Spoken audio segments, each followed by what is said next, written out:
It's the Mike Francesa Podcast on the Bet Rivers Network. Good morning, everybody, and welcome to the Mike Francesa Podcast. And for you Met fans, this is a very, very bitter October morning. After a magical season, after a season that you got the manager you wanted, you got the owner in place and really doing things that you wanted. You had the feel-good season that you could ever want. You had the big pitches. You had the big closer.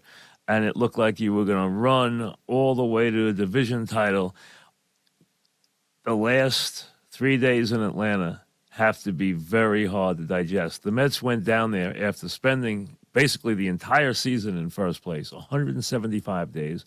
Yes, the Braves have never stopped pursuing after the Mets had a 10.5 game lead on June 1st, and the Braves have kept, since that June 1st date, an incredible pace, 114-game pace for the rest of the season. But let's be honest, the Mets haven't been good in September. They haven't played the baseball in September they played all year.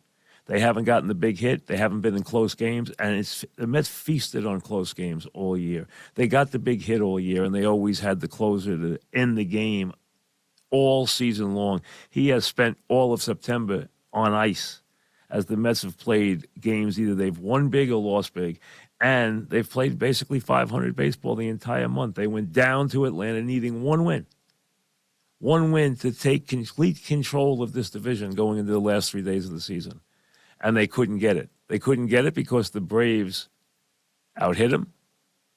The Braves, of course, who hit a lot of home runs and the Mets don't, out-homered them. Swanson and Olsen homered in each game. No Brave teammates have done that in a 3-game series since 1961.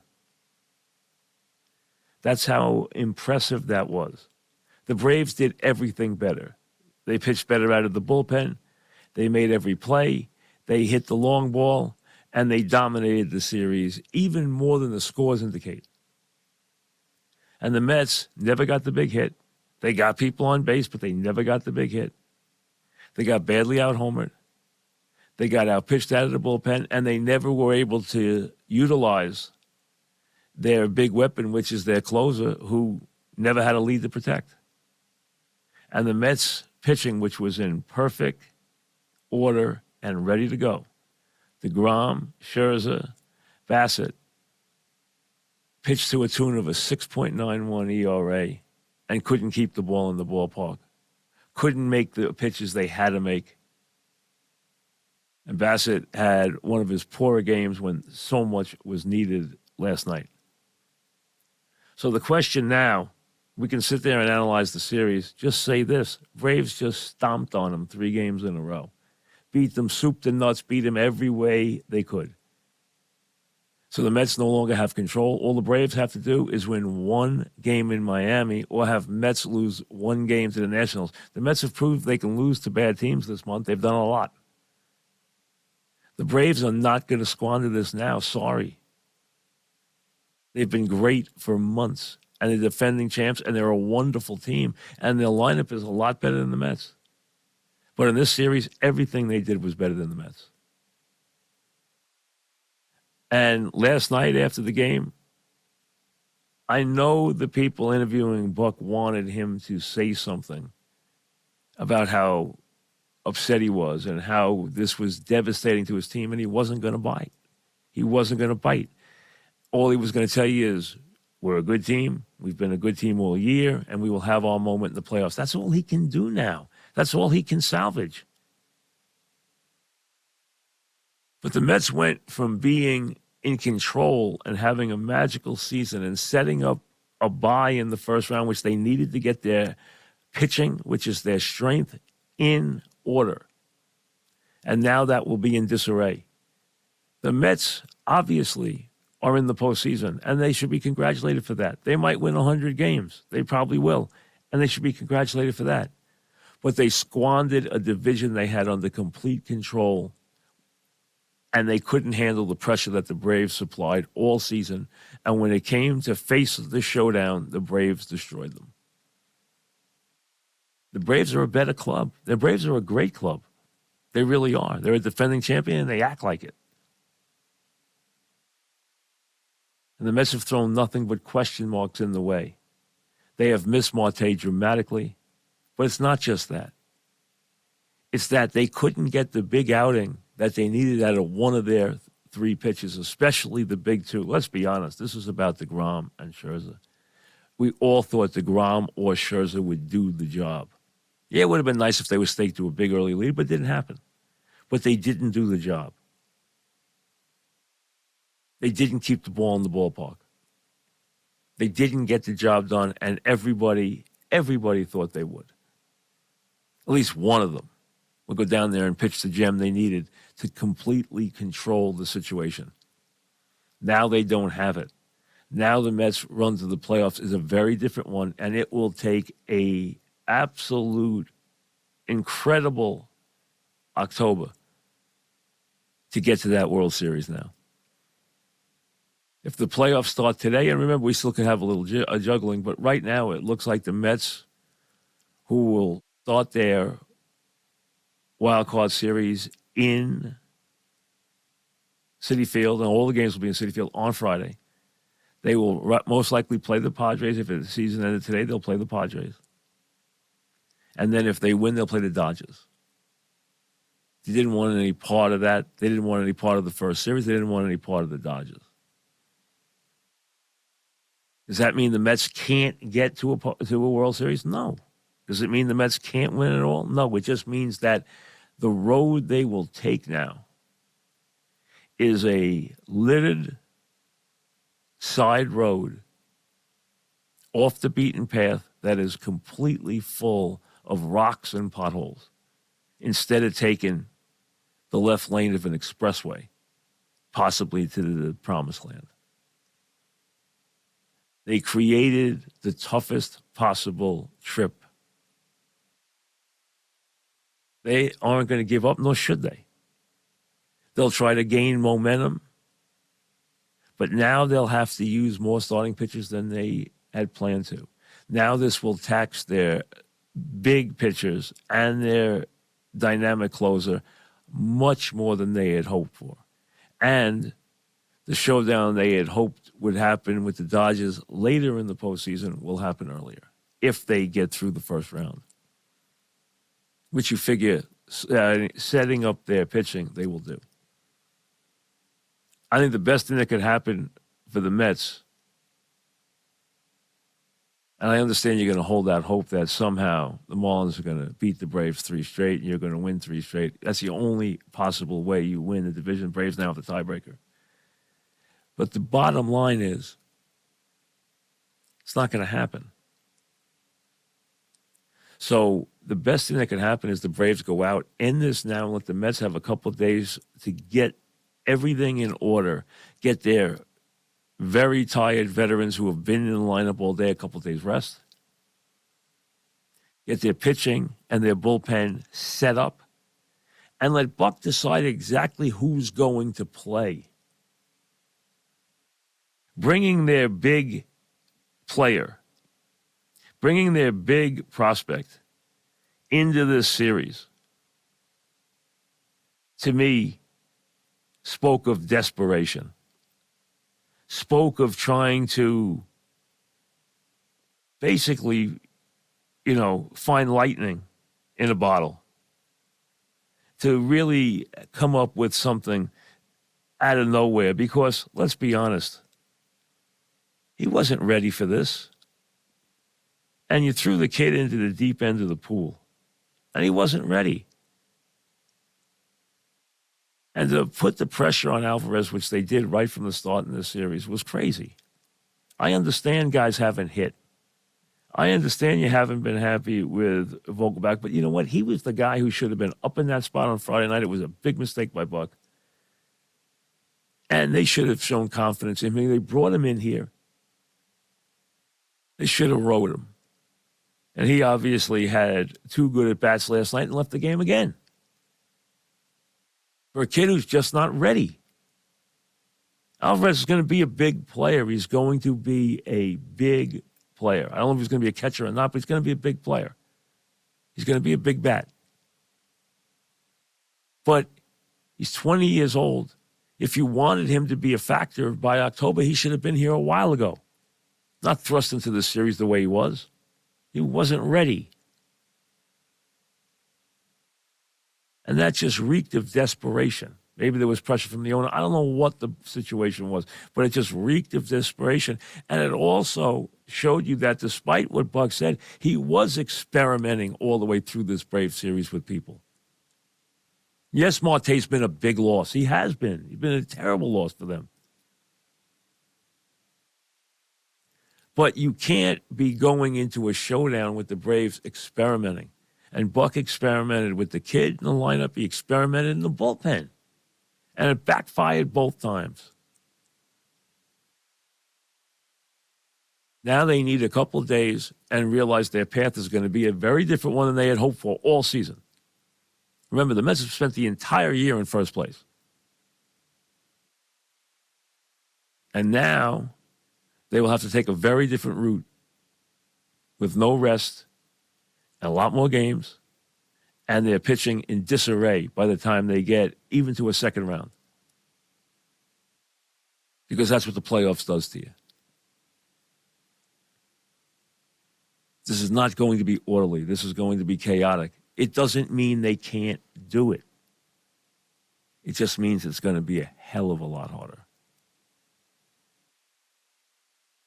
And it makes them very much a postseason underdog. And anybody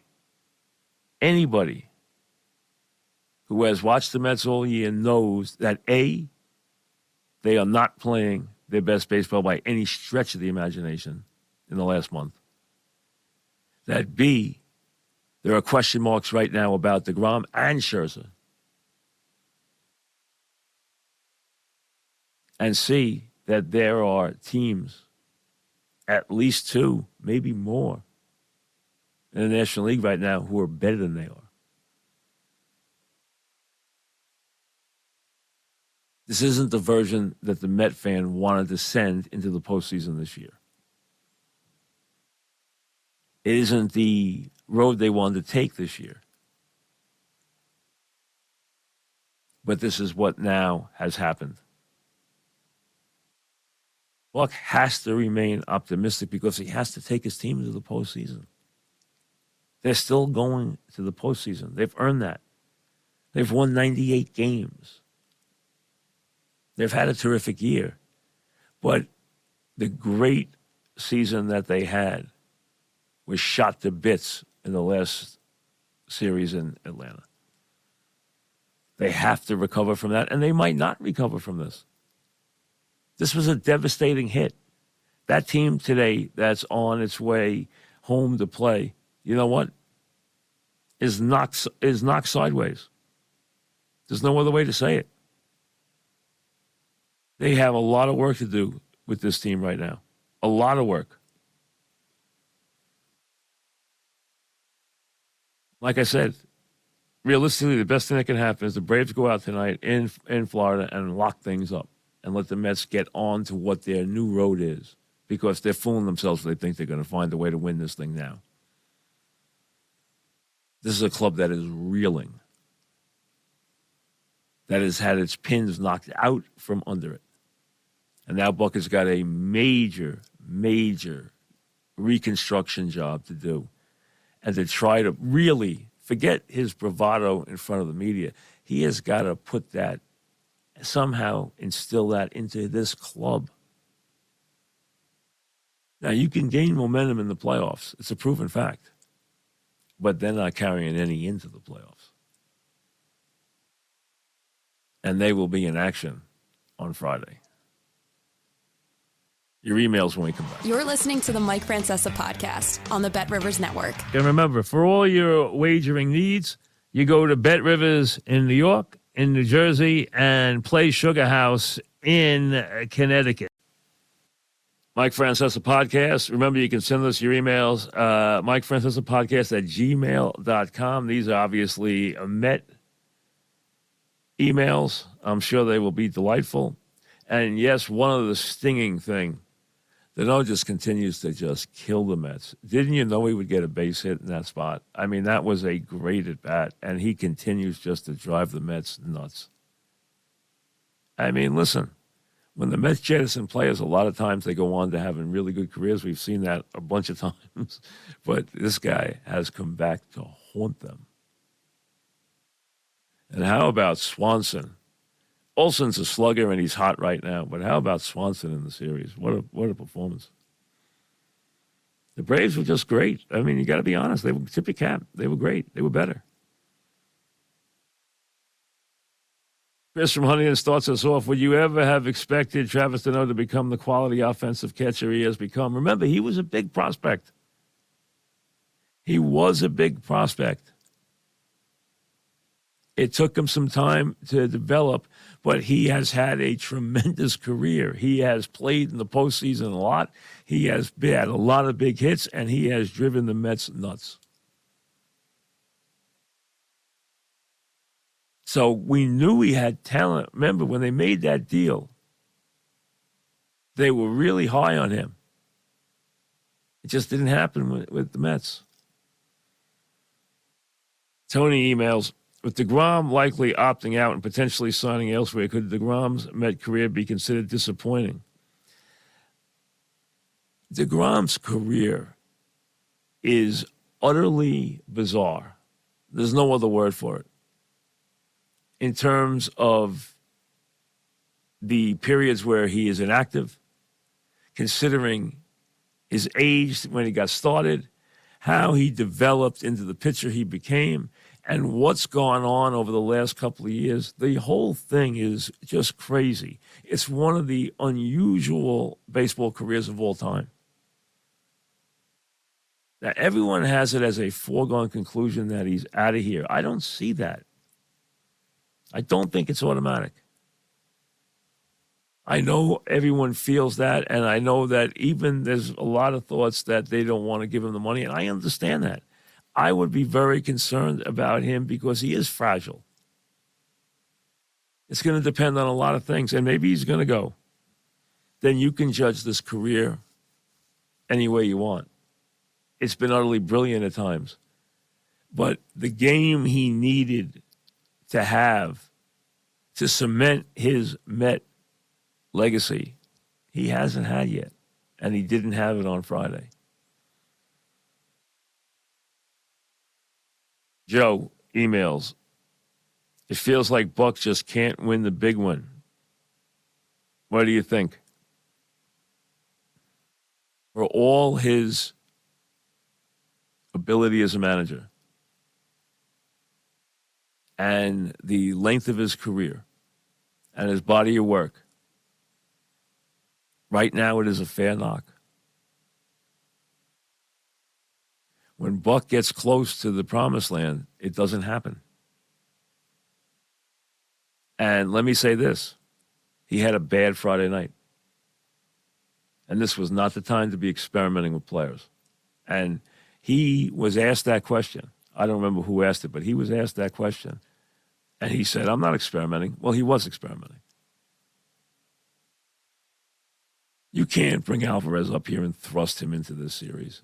He didn't belong here. And if you were going to do that, you needed to get his feet wet long before this. And you can't be testing bullpen guys in this series. Not in this series. Unless the game's 11-1.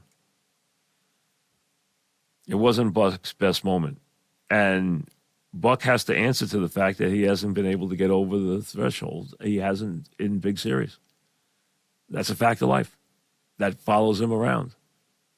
And that email is a fair question, a very fair question. And Buck will hear that until he doesn't hear it anymore.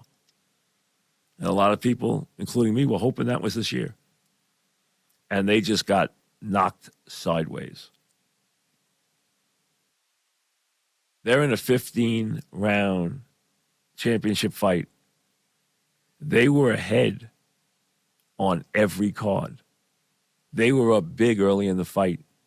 And they just took a left hook in the 15th round, and they have to get off the canvas.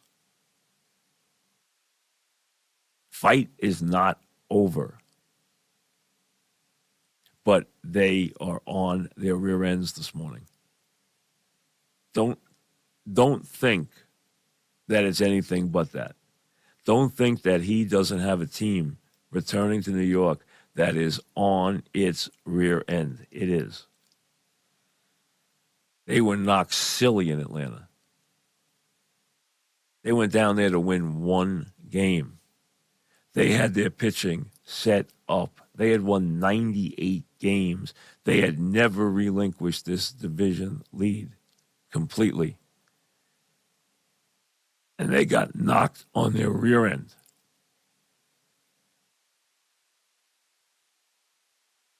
Now you're going to find out what this group is made of. And right now, you have to be very concerned. Because you had a right to expect more out of deGrom and Scherzer. Scherzer was brought to this team to win that game on Saturday. deGrom's legacy is built around winning that game on Friday night. The great pitcher wins that game. And neither of the quote-unquote great pitchers won their game. As a matter of fact, they didn't do the job. Neither of them did. And neither did Bassett, but he's a different player. He's not deGrom and Scherzer.